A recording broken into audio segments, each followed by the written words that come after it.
जय सद्गुरू. तुम्ही तुमच्या संपूर्ण आयुष्यात कोणत्याही गोष्टीबद्दल किती वेळा हारला जरी असाल तरी एक गोष्ट आहे, एक शास्त्र आहे, एक शस्त्र आहे जिच्याने तुम्ही अख्ख्या जगाला जिंकू शकता. आणि या शस्त्राचं नाव आहे तो म्हणजे आत्मविश्वास. तुमच्या मनात तुमच्याबद्दल कोणत्याही गोष्टीबद्दल असलेला आत्मविश्वास हा तुम्हाला कोणत्याही परीक्षेला सामोरं जायला फार मदत करतो. आता या आत्मविश्वासाचंच एक उदाहरण आपण पाहूयात.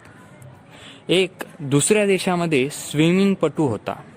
त्याला जलतरणाची फार सवय आणि स्विमिंगमध्ये तो चॅम्पियन बनला होता. तो त्या स्विमिंगमध्ये इतका मग्न झालेला होता की तो त्याच्यातच दिवसभर पडलेला असायचा. त्याने वेगवेगळ्या क्षेत्रात स्विमिंगबद्दलचे वेगवेगळे मेडल्सही जिंकले आणि फार मोठ्या स्तरापर्यंत पोहोचला.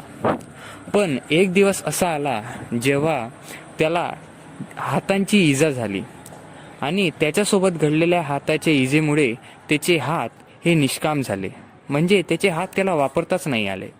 तर प्रत्येकाने त्याला हाच सुझाव दिला की तू आता स्विमिंग सोडून दे आणि दुसरं कोणतं तरी प्रोफेशन बघ आणि तिच्यामध्ये काहीतरी कर जेणेकरून तू पैसा कमवू शकशील.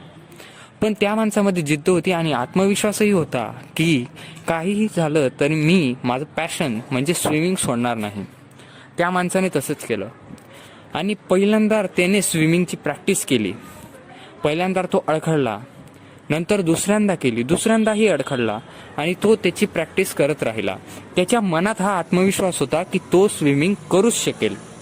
आणि थोड्या दिवसांनी त्याला समजून आलं की जर आपण हाताने पोहू नाही शकत तर आपण आपल्या पायांना इतकं मजबूत करू की आपले पायच आपल्याला जिंकून देतील.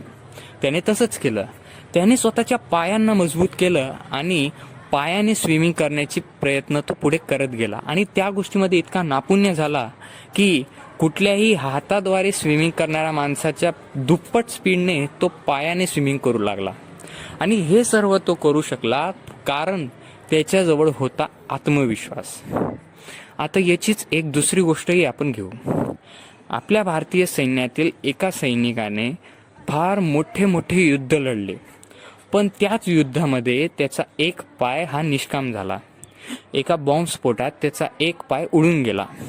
आता ऑब्व्हियसली इंडियन आर्मीच्या रूलनुसार त्या माणसाला आर्मीमधून काढण्यात आलं. पण त्याने तिथे हार नाही मानली. त्या माणसाने एक आर्टिफिशियल पाय लावून स्वतः प्रॅक्टिस करून तो त्या गोष्टी इतका नैपुण्य झाला की त्याला परत इंडियन आर्मीच्या पोस्टमध्ये घेण्यात आलं आणि एका सबसिडरी ऑफिसर म्हणून त्याला ठेवण्यात आलं.